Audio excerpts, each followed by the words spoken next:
Hi, I'm Tanya Henderson, and we're going to talk about 1099 setup in Business Central today.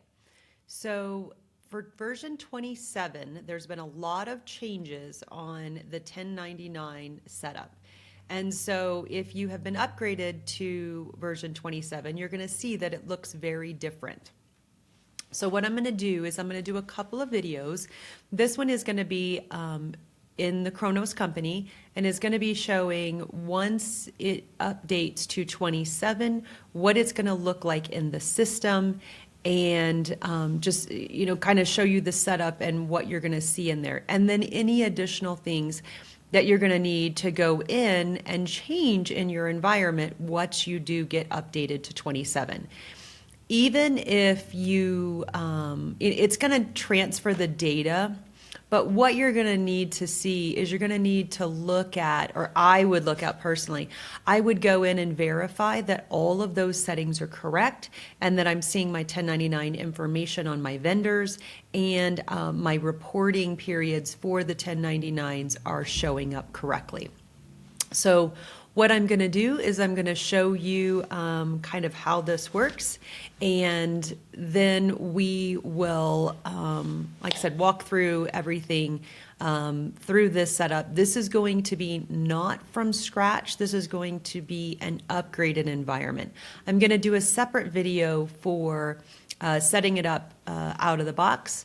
And so then you can kind of see the difference. And I will go through a couple of different ways of how you're going to set that up for the different types of, what's your situation. So we're going to go ahead and go into Business Central now, and we will start looking at that setup. So in Business Central, what we're going to see here is we're going to go to the Tell Me, which is in the right-hand corner. And what we're going to look at is I'm actually going to go into the what's called the assisted setup. There's a couple of ways that you can get into the assisted setup. You can go obviously by going to the Tell Me, or you can go off of the gear. You will see the assisted setup also. So within inside of the assisted setup, you will see that there is a feature called Set Up the IRS Forms feature. If you choose this option, what it's going to do is it's going to pop up a wizard. Obviously, it's going to tell you what the Forms feature is, and you can click Next. What you'll see here is going to be the reporting year. So this environment, again, was previously a 26 version. This is a 27 version now. So I'm going from, you're going to see when we get into the reporting periods that you'll see a 25, and now what I'm going to do is I'm going to put in 2026. And I'm going to do this because 2025 actually already exists, and if I were to put in 25, it would actually error out. So I'm going to go ahead and put in 2026. I'm going to hit Next. You're going to see this information. I am honestly turning it so it's protecting the EIN for the vendors and the company, and then you'll be able to see it if you click on the little show button next to in the field. So once you do that, you're going to see that there's an IRIS AIP client ID. This is going to be used on the IRS setup, okay? So that will be important also. So I'm going to hit Next. Once I get to this window, I'm going to hit Finish. Of course, if everything is okay, it's going to pop me back to this window, and then now that would be set up. Where you can view that is going into the going into the Tell Me again, and you'll see there's an IRS Forms setup. Right, so this is why I put in IRS this time. So when I go into the IRS setup, this is where you're going to see the IRS window. This is where you're going to see the information that I just entered in the assisted setup. It sets some of these fields for me. Also from this window, you will see there's an email consent setup. So if I was going to make a change to the body of the email consent, I can do that in this particular window. This is an overall setup. Keep in mind, you only have to do these the first time you're setting up the 1099 module. So I would see, be able to change the email there. Then there's also the setup for the IRIS user ID. So you'll see that there's an IRIS user ID here. There's also the Open the IRS Consent app, or Consent app. So down here, there is a little help button. So if you open this up, what it's going to show you is kind of the steps that you're going to need to do in order to get set up on the IRS website. Okay, so you're going to have to get some of this information. You're going to have to fill it out on the IRS website. You will need to bring that key back in from the IRS website and paste it into this window, and then that will connect Business Central to the IRS. Okay, so if I hit OK on this, if I go to this particular window, what you're going to see, this is where you would be creating or signing in. There is some personal information, so you're going to need to pay attention to who in your company you're going to want to fill out this information. So you may not just want, the accounting clerk filling this information out. It might be a controller or maybe a CFO. So once you finish all of that, you will paste the user ID back in there, and then you can close out of that window, and then this particular window would be complete. Okay, and then what we're going to do is I'm going to show you some of the other areas that you're dealing with on this. So there's also what is going to be called the 1099 reporting periods, and it's a little confusing. So I actually need to go into IRS reporting periods. So they switch from 1099 to IRS. So you have to this is why I'm making this video. So what you'll see is I'm in the IRS reporting periods. When I click on this, what you're going to see, because this environment was upgraded, I do have a 2025 there, and you'll see that it says created during data transfer, okay? You'll also notice that 2026 is also available, and you'll notice over to the right, there's the forms in period. So when you get into the forms in period, this is where you're going to kind of understand it a little bit more. Makes sense, right? You can also get to it by clicking forms up here. So when I click on this 4, it's going to show me the 4 different types of forms that are available, obviously, for the IRS. You'll notice also in this particular area, I can click on the 3, and then that's going to show me the 3 types of NEC types for reporting. So just understand, I'm kind of walking you through everything so you understand that. If I click on 2026 and I do the same type of thing, you'll notice that the NEC in here actually has 4 instead of 3. So that's just telling you that the IRS is making changes, and so for 2025 they may have only had 3, for 2024 or 2026 they have 4. So just know that those will be a little bit different, okay?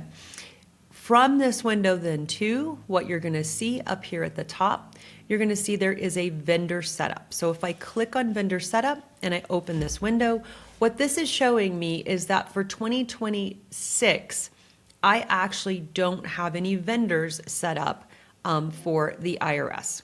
If I come back up to 2025 and I choose vendor setup, now I can see that I have 3 of those in there, okay? And there is an area here where you can say that you want to copy the setup. So I can go in and say from 2025 then to 2026, right? I can copy that setup. So this is what you may do for 27. You'll notice that it actually says that it's already exists, right? So this is where, like I said, it's a little confusing, and you can do this a couple of ways. And that's kind of where I also wasn't using the assisted setup. So I'm going to actually delete this particular one for just a second. And then I'm going to set it up a little differently. So what I'm going to do is I'm going to say that I'm going to copy the setup. Whoops, let me go up here. I'm going to say that I'm going to copy the setup. I'm going to go to the period. I'm going to click this, and I'm actually going to say new right here. And I'm going to put in 2026 again, and I'm going to put in my starting and ending date. And somebody can tell me if I'm wrong or not on this. I'm not sure. So I'm going to hit OK. And then when I hit OK, it's telling me that it now has copied all of these records over. And you'll notice down here at the bottom, or in the middle here, there are IRS vendor form box set up. So it actually did copy my vendors from the 2025 and put them into 2026. So That's where that assisted setup, again, creating that reporting period like that. I don't know what's better or not. But if I go into these forms, I can see that there is only 3 on here because I copied it from the 2025, and then I would be missing NEC 03. Technically, I could just set it up manually. I'm assuming there will also be a way to be able to update these form boxes, which is what we used to have in BC. In here also, there is some stuff at the top called edit statements or edit instructions. In my opinion, I would never change these, because these right here are what the IRS is expecting, right, for this information. Obviously, if I'm setting up one new, like the number 3 that's missing in here, I would want to set that up and add that in. But that is where I can edit the statements. This is where I can edit the instructions. And so I would see the form instructions in here also. In a new environment, when it went into there, I will actually see those edit instructions. I'm going to go back up to 2025 for just a minute. And I'm going to go into those forms up there, and I'm going to go into the edit the instructions. You will see here the instructions are in here for each of these. And as I click on the different form type, you'll see that those are in there also. So, some of those copying things are good. There's still a few bugs in the system. Microsoft is kind of working through those. So now if I go to 2026 and I look at vendor setup, now I do have my 3 vendors that I have in here for the setup. And then if I do go to those vendor now from that window, I would be able to get and see the vendor information, which I will show you also. Okay. Now from the 1099 documents area, now I'm in something that is called the 1099 form documents. This will be when you're actually going to file your 1099s. So from this window, this is where, let's say it's the end of 2025, so I'm going to do 2025 here, and I can do it for a specific vendor or multiple, and then I can do it for a particular form or forms, right? So I would do each of those individually. If I've already created them and I need to replace them, I could turn on the replace slider. If not, I would just choose that, and I would hit OK.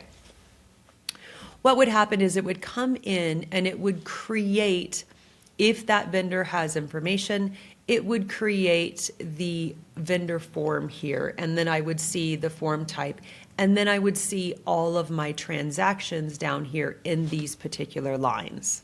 Okay, so this is where I can see the amount that's being calculated from my vendor ledger entries. If I have any adjustments, they would be here. Actually here, and then if it is over the dollar amount, then it would include this checkbox. So if it's less than $600 on the non-employee compensation, this box will not be checked. Okay, so once you have that done, in order to print anything, you would have to release it. Okay, I'm going to step back just a couple of screens, because what I'm going to do is I'm actually going to go into the adjustments window. I'm going to click on 2025 and I'm going to click adjustments, and I'm going to, and as you can see, I've got one in here for worldwide importers, and this was an NEC. So if I choose Fabricam here, that Fabricam person, and I go ahead and choose that particular form type, and maybe I put it in for $8,000, that works. So when I do that, this has now created that adjustment. So if I go back out to documents now, and I'm going to delete this one for just a second. When I go back out here now, if I went to create that form, I would again say 2025. I can choose just that one vendor, which I will do. I will choose the form that we're talking about, which is NEC, because that's the one that I assigned to that particular vendor. And then I would go ahead and just say okay. And then now you can see it brought that in. I can open it up and I can see this information. Unfortunately, right now, there's not a vendor name on that other screen. Again, a lot of the MVPs are talking to Microsoft about this stuff, but I can see who the vendor is right there by just clicking that arrow down. I would individually make sure that I've reviewed all of these, and then that's when I would be able to say that I'm releasing this, and then I would be able to print. And it is going to print, you can print copy B, and then copy C, and then of course copy 2, which each of those go to different, B is to the recipient, C is a copy for state, and then of course you'll have your copy for you. If I hit print, you'll notice that it's showing my 1099 form now is what it's going to show. And that is what is kind of replace the old forms, right? Because we used to have to, make sure the form fit on the printer correctly, used to buy forms. That all goes away, so this is now the form. You can also email these out, of course, right? And that's where you will need to get consent from your vendors. And there is a slider on the vendor card that is new, and so I would see that there. Okay. Once I have finished all of the 1099 setups and everything, then I can go in and say that I want to create the IRS transmission. I can hit OK.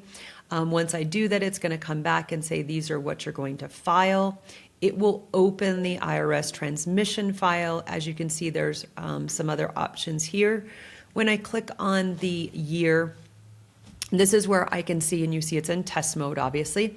I will see all of the vendors that I have released in here, and then I would be able to choose send up here at the top. I have heard that there are some issues right now with some people are not able to get this successfully through the IRS. So a lot of them are maybe just kind of having to do this manual, unfortunately, if you're on version 27. If you're on 26, you kind of have the old way of transmitting the IRS 1099s. So that kind of gives you a really good overview of, kind of the procedures for submitting the 1099s. If I come back out and I go to my vendor window, we've got a lot of calls on this. If I look at my vendor window now, and you can also add this into the screen, you'll notice over here to the right, I'm on my vendor ledger or my vendor card. You'll see there's an IRS reporting period, a form number, and the form box also. So it does by default put those in there. There is a suggest option within the 1099s. I honestly wouldn't use that because we had it set up all of the vendors as 1099, which of course we know they're not. And then we kind of found a little bug in this page. So you just got to be careful about that. I think it's better to either copy the 2025 or manually set those up in that particular window. The other place that you will see this, if I go onto the particular vendor that we did set up, and I scroll down to payments, you'll notice that in here, the 2026 NEC and NEC 01 are now on this screen. They are grayed out, okay? And this is another big thing that we're getting calls about because they're grayed out. People are saying, how do I change them? The way to change them is if you go up to more options up here, and then you go into related purchases, and then go into the IRS 1099 setup. When you get into that window, you will see, because I have them assigned, that vendors assigned to 2025 and 2026, but obviously we're in 2026 at this point. You'll see those here. And that's that suggest thing that I was talking about. I honestly wouldn't use it. I have not had it be successful, and it kind of messed up a little bit of data. So you'll notice I am in the IRS 1099 form box setup. And so this is what I was saying. I was going to tell me to get to some of these windows. So this is the window that you can use and see. So if I'm doing it as a new vendor, I can come into this window and add them here. I could also go through the 1099 vendor setup when I was on the other window, and I could assign them there too. Either way, that's where you would assign those. So again, this is a situation where we are, like I said, this is an upgrade version. This is not a new install of Business Central. I'm going to do a video for a new install. It's not a lot different. However, it is, there's a few steps that will You won't see some of the things you wouldn't see the 2025 and be able to copy that. So that's a few things that'll be a little bit different, but I hope this video is helping you. So I'll put my contact information on the end of this video in a slide. If you have any questions, you can feel free to reach out to me. I'm happy to talk about this 1099 in Business Central. I've spent quite a bit of time in that, in this particular area. And it's not as straightforward as we hoped it would be, but, we're able to at least get that set up for customers. So I hope this video has helped some of you, and reach out to me if you have any questions.